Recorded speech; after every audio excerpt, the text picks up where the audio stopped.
to the Goody Room, your one-stop shop for everything movies, TV, and more. We know you want the goodies.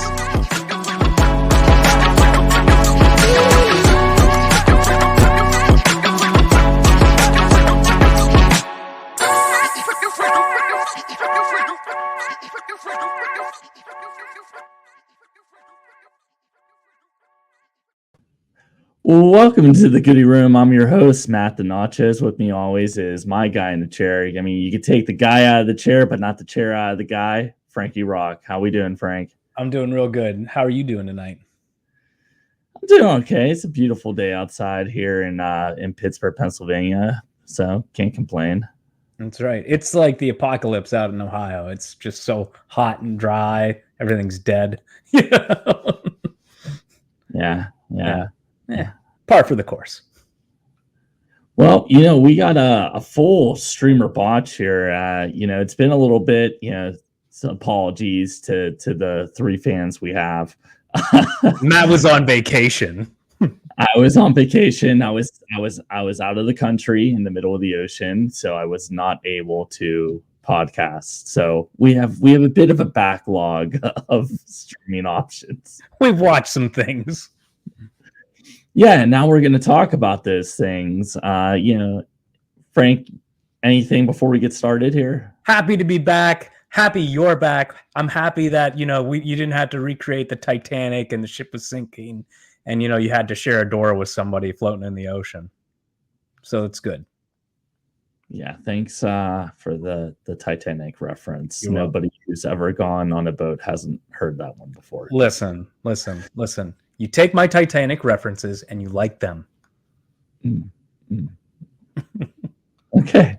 With that said, streamer Botch. So Frank and I are going to present a few things that we've watched. We're going to tell you whether or not we think you should stream them or whether or not we think it's, really was kind of a botch and it might not be worth your time. Go pick something else to watch. So our three fans know what streamer Botch is. You never know. We could have new fans out there. All right. Potential new sponsors. Because our original sponsor is yet to sponsor anything. Yes. So the first one here, Frank's, he's watched a couple documentaries. I love a good documentary too. So we got the Beach Boys documentary. It says Beach Boy, but it's the Beach Boys. Right. And Butterfly in the Sky, which is Frank, I believe, Reading Rainbow. It is the Reading Rainbow documentary. And we put these two together because they were on the shorter end and there's not too much to say. You either are interested in the topics or you're not. The Beach Boys documentary is great, takes you through the whole history of the band, the inception. I didn't, if you've watched one Beach Boy documentary before, you probably have heard all the new, all the information. Brian goes crazy, their dad's a jerk, la-di-da. But it was a great way just to kind of see old footage, and the surviving members were interviewed and they played their music catalog the entire time, which is always great, and left me wanting to listen to the Beach Boys a couple days out. I probably listened to the Beach Boys 2 weeks after I watched it. I enjoyed it that much. So that's on Disney Plus. Definitely check it out if you're a Beach Boy fan and you need a little more.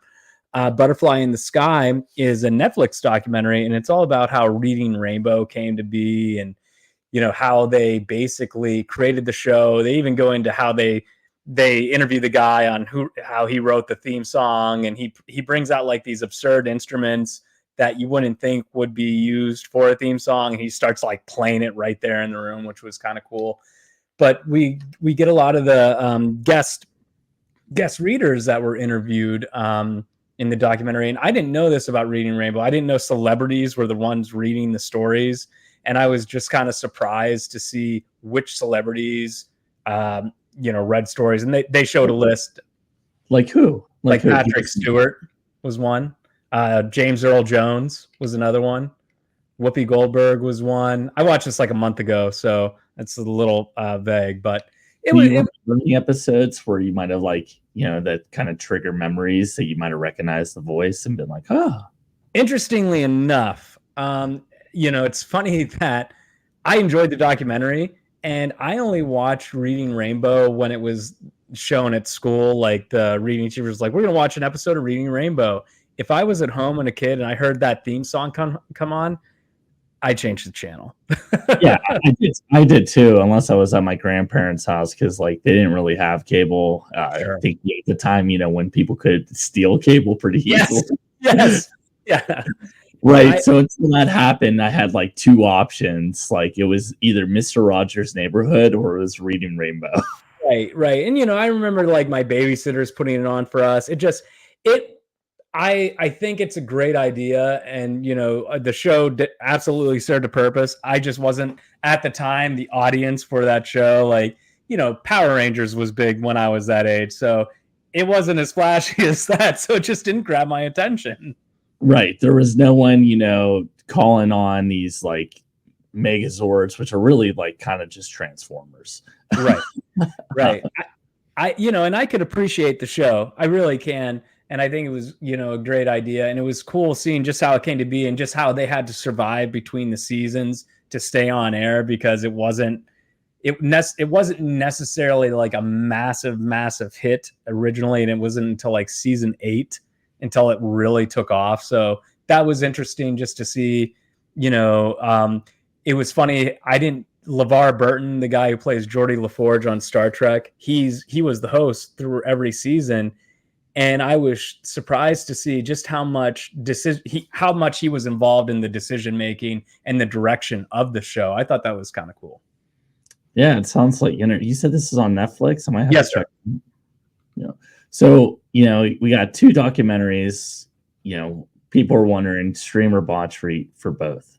I would say stream for both of them. Specifically, the Beach Boys one. That was my favorite out of the two. And not to say that Butterfly in the Sky wasn't as good. It's just like, hey, they have the Beach Boys music, and that really just hits a sweet spot for me. But yeah, I would say stream both of them. Specifically, if you're around our age with the Reading Rainbow one, even though I wasn't watching it religiously, I still caught it. I knew enough. I've seen enough episodes to know what it was, and it was cool just to see a peek behind the curtain about it. So stream for both. Now for your entertainment, Frank is going to do the Reading Rainbow theme song. Butterfly in the sky, I can fly twice as high. Reading Rainbow. Thank you. You're welcome. And now I must apologize to you, the 3 fans listening. And we must apologize to Reading Rainbow. Sorry that we butchered your theme song. Yes. But yeah, it sounds interesting. Both streams. I've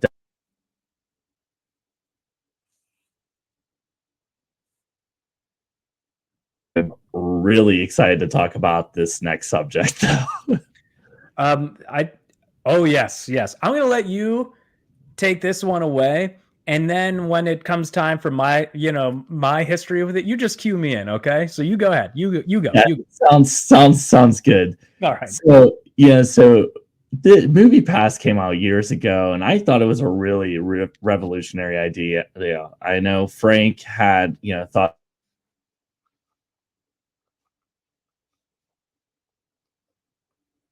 based service where you could see as many movies as you wanted in a given month, and you paid a flat fee. I think it was like what, $30 or $40 or something like that, and you can go see as many movies as you wanted per day. Like I think it was one per day at least, like per month, so you could go see like one each day. And people would say that they would even go and see like half the movie because they only had time for that, and they'd go back the next day and see the other half.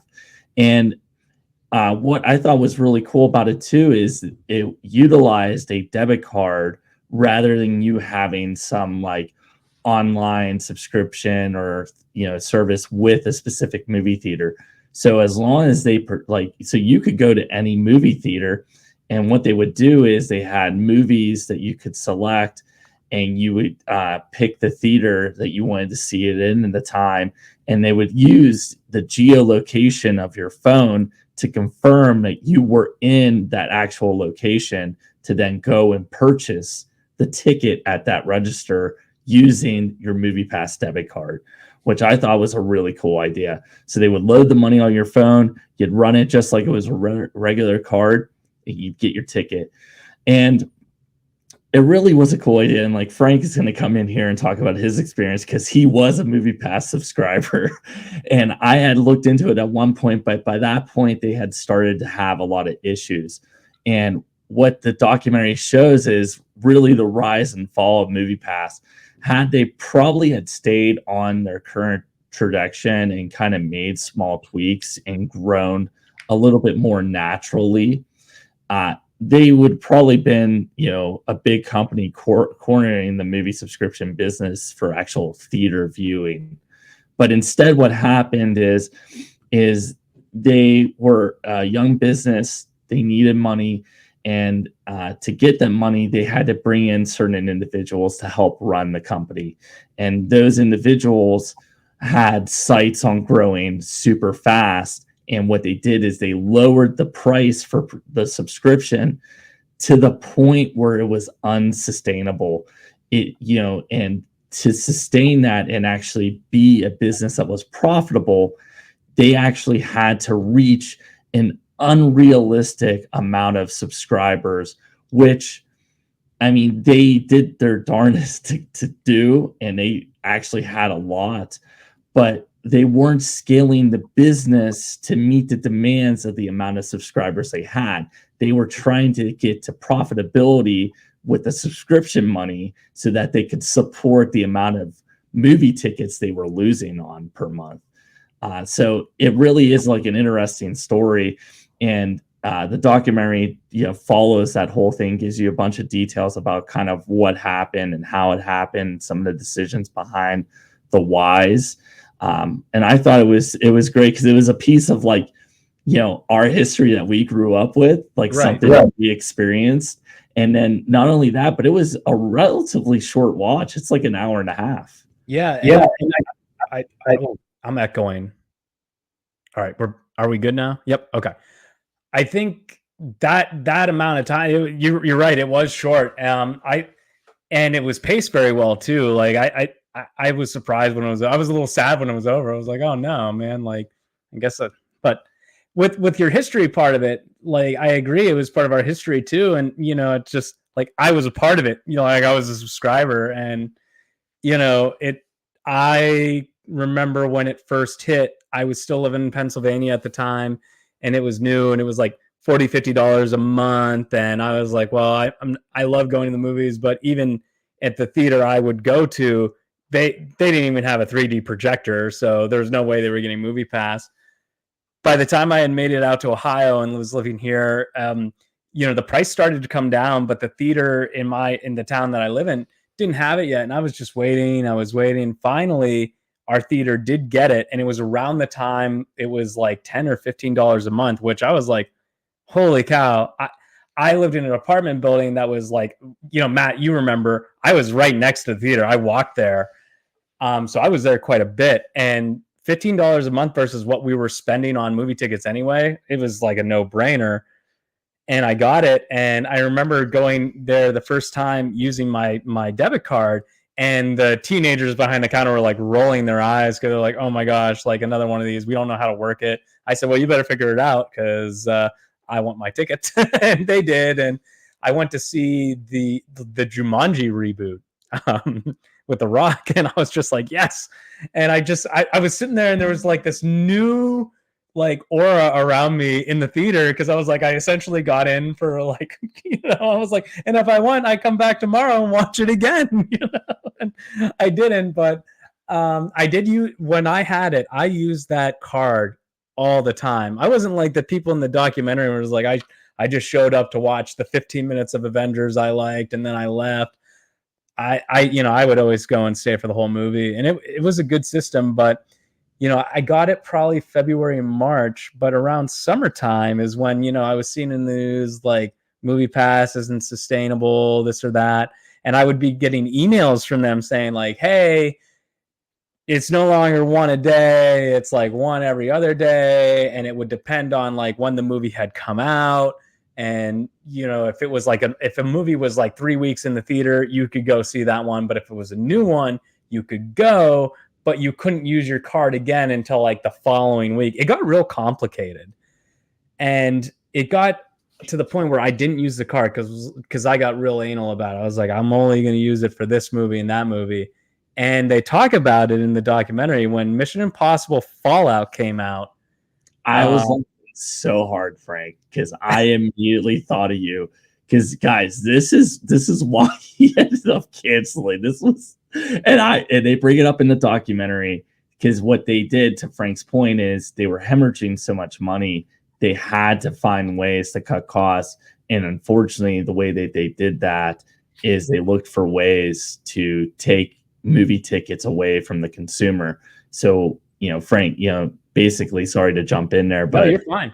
They needed, which is where they came up with these, complicated ways of doing things. And one of the ways is they actually started blocking movies that you could go see. Right. So waiting to see Mission Impossible. And this was, they bring it up, like we said in the documentary, and this was like the breaking point, so to speak, with just the system itself. I tried to get my ticket to go see Mission Impossible Fallout, which at that point was my most anticipated movie of the summer. I've talked about it before. I love the Mission Impossible movies. They need to keep making them forever. So I go to get my ticket, and like the app just was like error. It kept going error, error, error, error. Well, I was gonna meet a friend, so I went and see it, and I paid. But I'm not like it. A matinee ticket's not going to break the bank, but still, it was the fact of the matter. Well, turns out Mission Impossible Fallout is an amazing movie. And I was like, I'm absolutely going to go again. And I'm going to use my MoviePass this time because I'm sure they figured it out. Well, they didn't figure it out. And it kept coming up as error. And they said, our services won't support this movie. And I think they said until like next month. So I decided to cancel. And, I can be a little snarky and a little snooty sometimes. So as I'm, it's kind of like if you deactivate your Facebook or you're canceling an email subscription or whatever, it comes up with that little message like, we understand. Why? What's up? Yeah. Why do you want to cancel? And I wish I would have taken a photo of it because I looked everywhere. I must not have, but I should have. And I regret it. I wrote in that little box, I said, because I want to go see Mission Impossible and you have no money. And I just hit send and that was it. Now, my next thing that I did, and this is what Matt's about to burst. I can see he can't wait to tell you this part, but and this is important, so pay attention. The next thing I did was I took my little debit card, my MoviePass debit card, I went over to the garbage and I cut it up into 100 little pieces. Matt, tell them why that was the wrong move. So in the documentary, they actually talk about people who have their MoviePass cards still, their debit cards. And again, this is like revolutionary because they had to work, I think it was a MasterCard. It was like a legit card. Oh, it was a good card. It had some heft to it. It was good. I liked it better than my PNC card. Let me put it that way. But they report like in the documentary, like people are selling them on eBay, like I think like $1,000, like $100,000. And I was laughing at Frank. I was like, "Yeah, you still got that MoviePass debit card." That part comes up in the documentary, and I'm sitting there on my couch. I'm just like, "Oh my God, Frank!" Hey, but the good news is, and they bring this up too. I know there's a lot of spoilers, right? Red alert.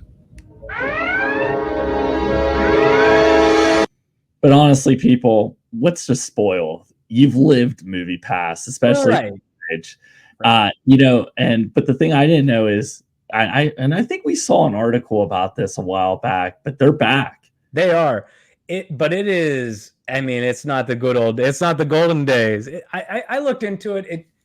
At this point, movie theater chains have caught on, and they saw the idea, and now they've taken it. Like Cinemark has a wonderful, and I mean wonderful, monthly subscription where you get like a free drink, a free popcorn, you get a free movie, you get like however % off snacks. And we all know those movie theater snacks. You got to sacrifice your firstborn child, just get a small popcorn.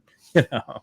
And that's this is the true definition of you have to strike when the iron's hot, because at one point part of their strategy was to partner with AMC theater, and this is before movie theaters had their own subscription services. So that really would have been, that's why this was such a revolutionary idea.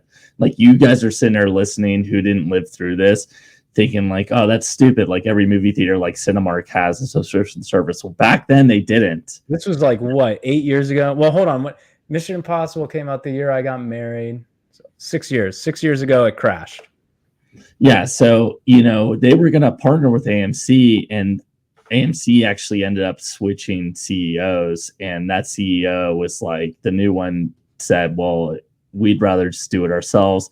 And literally every big theater chain, like Frank said, has their own subscription service now. And I believe the new MoviePass, to bring up the point, it's not like the days of old. The prices, I think, back up, right? And you can only see like a handful of movies a month. I think it's like 3. Right.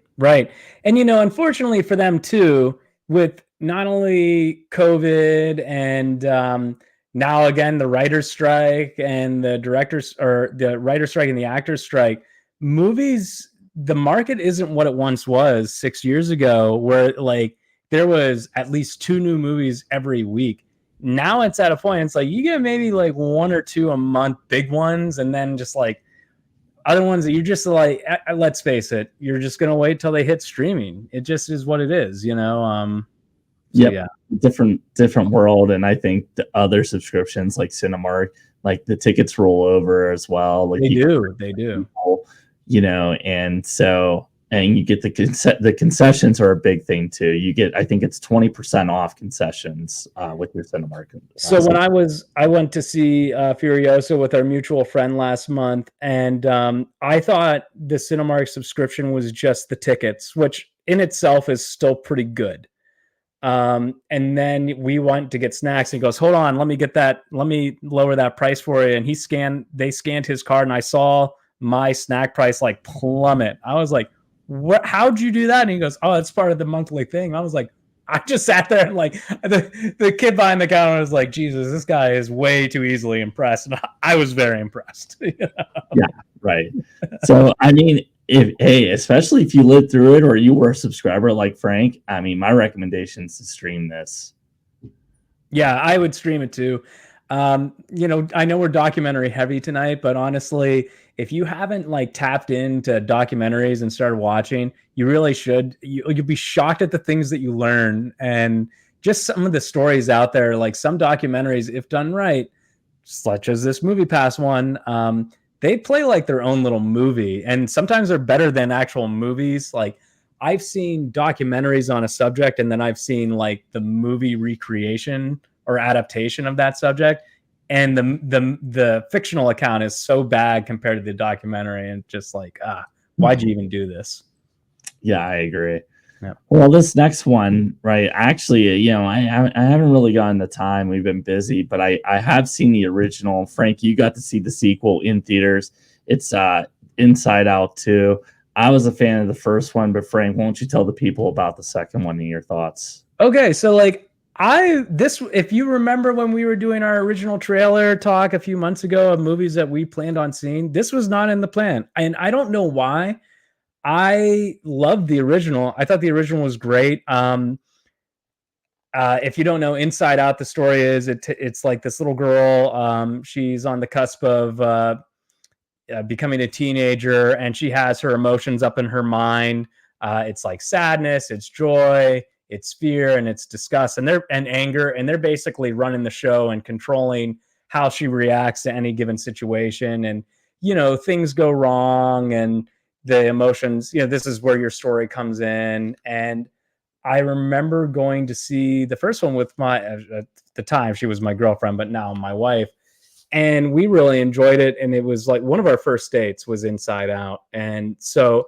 But for whatever reason, I just kind of forgot how good the original was. So when they were announcing like a second one, I haven't really been impressed with Disney sequels lately, specifically the Pixar one. So I couldn't get excited, and I don't know why. I just couldn't get I wasn't like, oh, we got to get out to the theater to see this movie. But honestly, we kind of were caught in a situation. It was our anniversary, and our original plans fell through, and we only had a short window to do something just with us because with our babysitter. So we decided, well, let's go to a movie, and the only thing really showing was Inside Out 2, and I was like, oh, I guess we'll go see. She wanted to see it, and I said, I'll sit through this. Why not? And I was just blown away by this movie. I thought it's not the greatest Pixar movie that's ever been done. I thought the first one was just a little bit better, but this one comes very, very close. Amy Poehler voices Joy, and the whole time I'm watching this movie and just Amy Poehler being Amy Poehler. I was just thinking back to the original Inside Out, Parks and Recreations, all the wonderful Amy Poehler work that she's done, and I just was like, she's just great, and I need more Amy Poehler in my life. But with aging up, Riley becomes a teenager, and we get introduced to her, the emotions that come with puberty, such as anxiety and ennui. And the way that they portrayed anxiety, I thought was like flawless.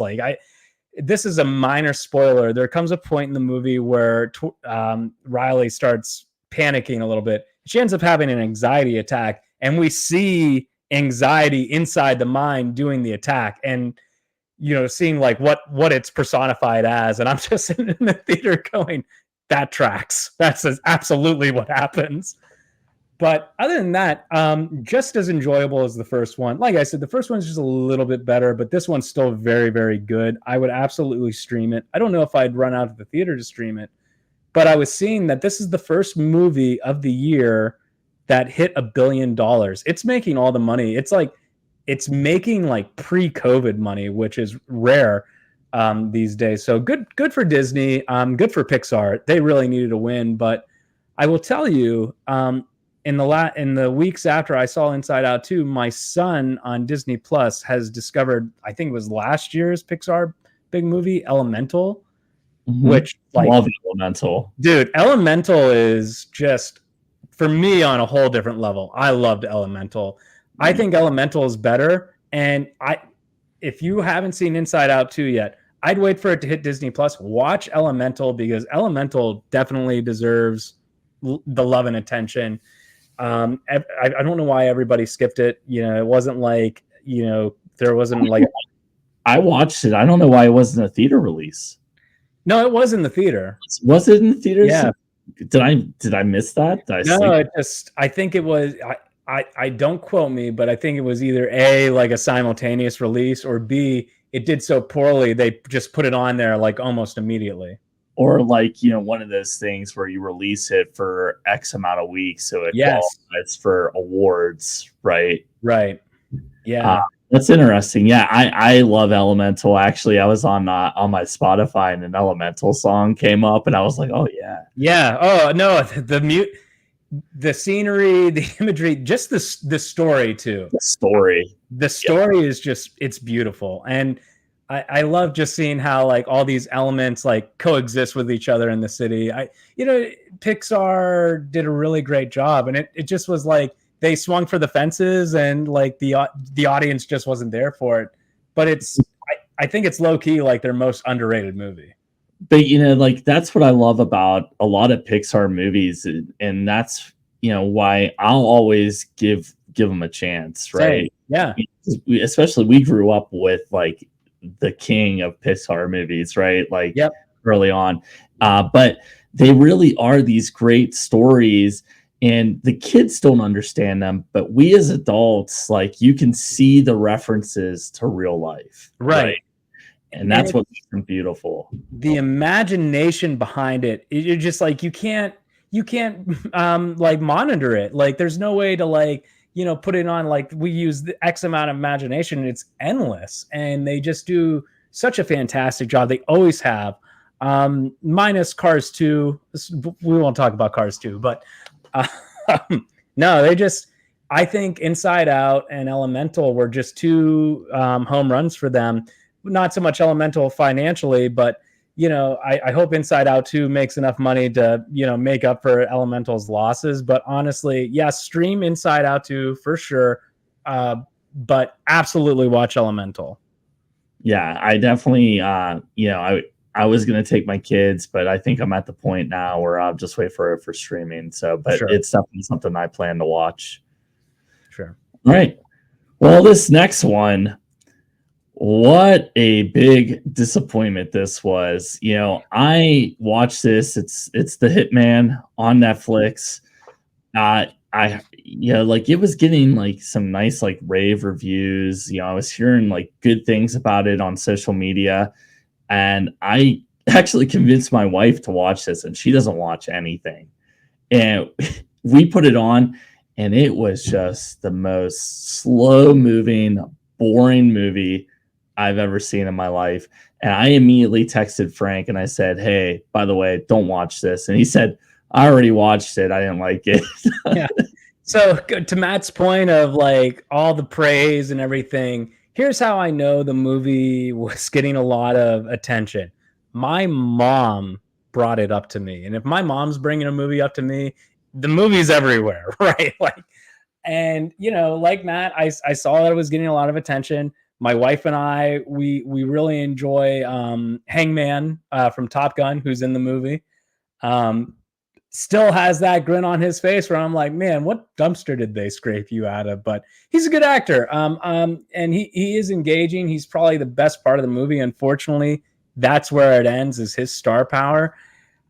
For me, I didn't know if it was supposed to be funny, if it was supposed to be serious. Like I had no idea. Romance, if it was a romance, Right, like, romance, yeah. Like I thought the movie just like every 5 minutes or so changed its tune, and it really kept taking me out of it. And it's just, I don't know. I know it's based off a true story, but the way that they presented it was just so unrealistic. And I think they were going for a comedic factor with it, that it just, I wasn't buying it. Like this guy in all these disguises pretending to be a hitman just to get people. Basically, it was entrapment, Yeah, and I looked it up, and really the only part that's a true story is this guy actually, he did dress up and do this, but the whole like love romance and stuff like that, right?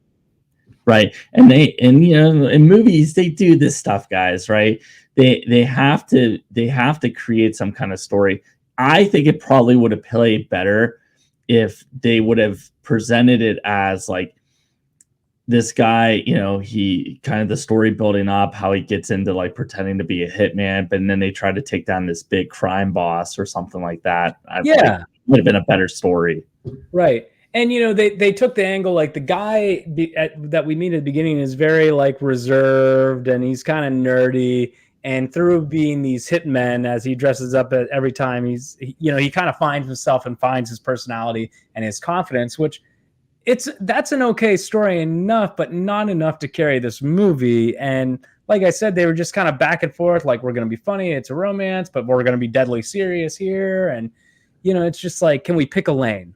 Yeah, and like, or the funny parts, right? Anytime, so he would create a different hitman based on the person they were going after. So he'd do research on them and see what kind of, what they were into and their interests, and like, were they, maybe a lower, class person, or were they like an upper class person? He would tailor the hitman to be that.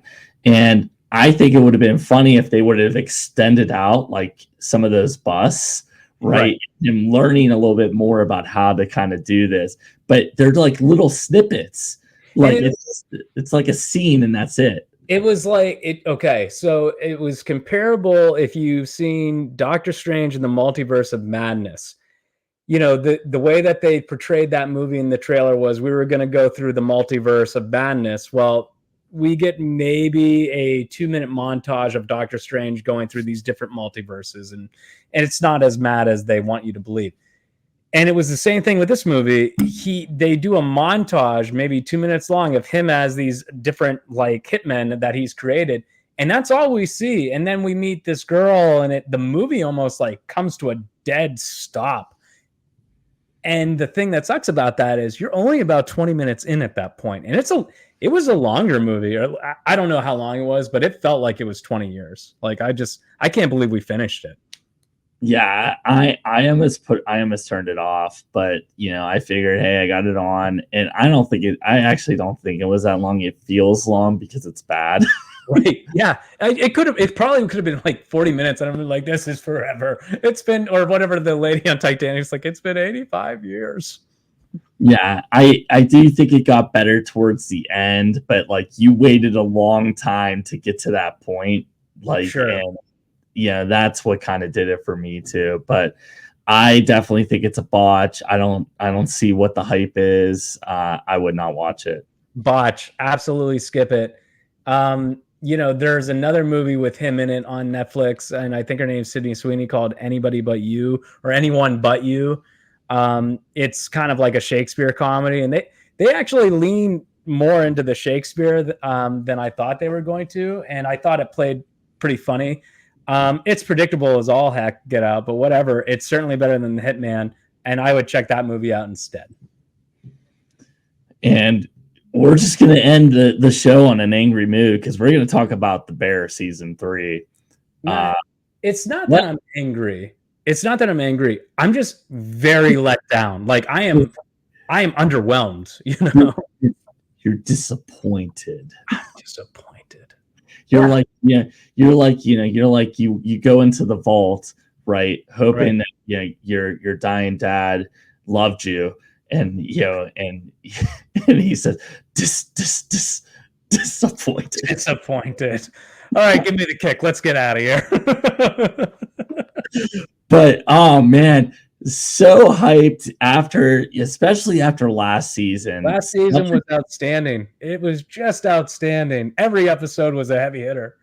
Yeah, such a good season. How really the character development of each single person in the show, only to give us. I mean, I talk about this all the time where people make like artsy films just to get nominated for Best Picture at the Oscars and win. And that's what I felt like season 3 was, is like, let me show you what an artiste I am. I wouldn't even give it that. I would not even give it that, because it was lazy. It was so lazy. There's really no story. There's none. There's like little tidbits but they just don't. It's not enough, and it like buckles under its own weight. Yeah, and I don't care, guys. I'm gonna spoil stuff for you. Me too. Yeah. I want to save you from this. There is no resolution with his girlfriend in this season. No, we barely even get anything with that. And that's not even something that I was like looking forward to. I was looking forward more to like him and his cousin piecing it back together. Nothing. Like there is just like nothing. And through 10 episodes, we get maybe like one conversation between them, and the rest of the time they're just giving each other ugly looks. And it's like, okay, maybe that sounded better on paper, but in practice and viewing, that sucks, dude. Yeah, the whole season is literally about the struggles now that they're having actually running a restaurant. And if you remember from the end of season 2, there's that big blow up. There's zero resolution from that. Now you're back to like the same old, where what's her name? Sadie, like his like partner. Yeah, Sydney, I think. Yeah, I'm having dad brain right now. Right. That's okay. But you're back to the same old story where now she's unsure she wants to be a part of this, and I'm like, is that going to end? And not only that, it's just like each character gets like a little bit of something like that. Like we see how the one lady, the older lady, came to work at the restaurant. That was probably the best episode. And that is a very like gracious me saying best. It's still not a great episode. There's just a lot of running around. There's no build up. And then when things happen, there's no pay. It's like, it doesn't feel earned. It's like, why do I need to care about this? And this is like the big spoiler, I guess. Throughout the series, you see flashbacks of the guy from the show Community as an angry chef, like telling him he's not good enough. Why don't you just leave this? He's saying all the mean things to him. And he's put in a position where he sees this guy in the present and he confronts him. But it's just like, this is coming out so out of nowhere. And it's just like, this is how you're portraying this. This should have been a massive, this should have been its own episode instead of this 2-minute little tiff on this guy's way to the bathroom. It just was like a whole lot of nothing. Matt, I bet there's going to be a lot of people like, well, there was a writer's strike and, it's part 1 of another season coming. Well, no kidding. Another season's coming. This season ended. So obviously there's going to be another one. But as far as the writer's strike go, if it wasn't up to snuff, don't release it. Exactly. And I don't care if it's a 2-part season, right? I expect a bell curve. And right now, we're still on the uptick. We're not even at the top. No. Right? So oh, sorry, go ahead. No, so what's the point, right? I need something, some kind of payoff or something to keep me hooked to want or can't wait for season 4. And I didn't get that. Even the seeds that they loosely, and that is being nice about it, loosely planted, the uncle might be running out of money. They planted little seeds of where you kind of have an idea of where it's heading next, but it's just do we care enough? I could tell you where what's gonna happen, right?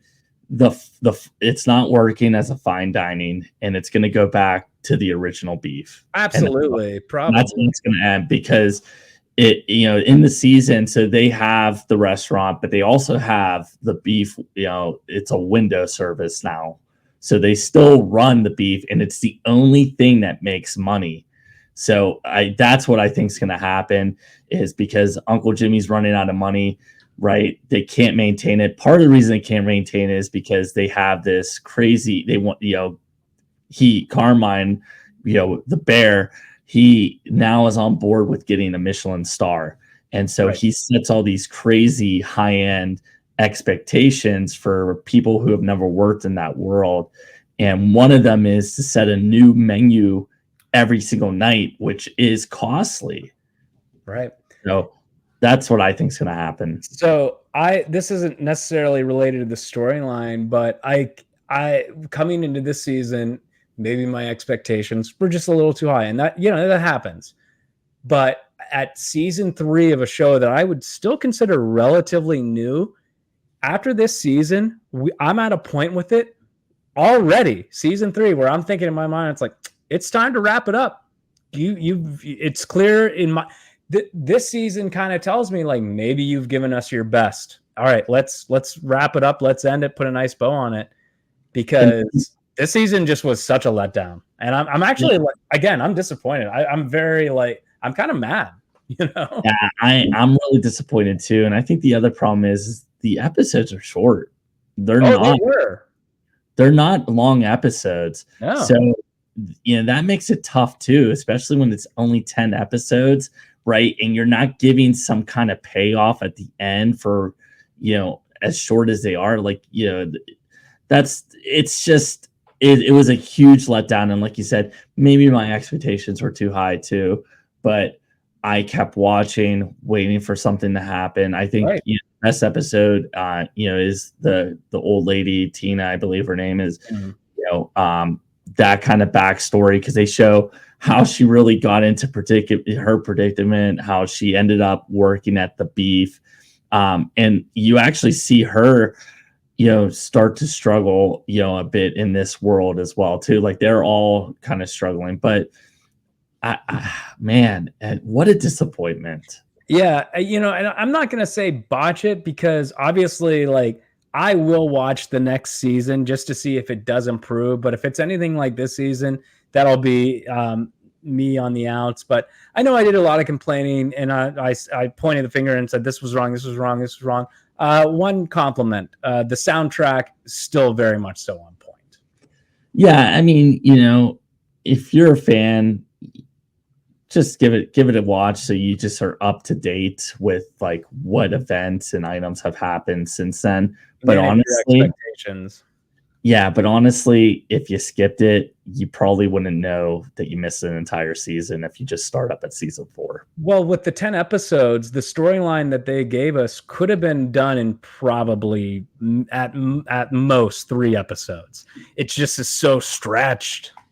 Yeah, it was pretty rough to watch, and I had problems almost immediately. I know, Frank, you kind of liked it, but just the first episode is an artsy episode, is It's what I would very call it.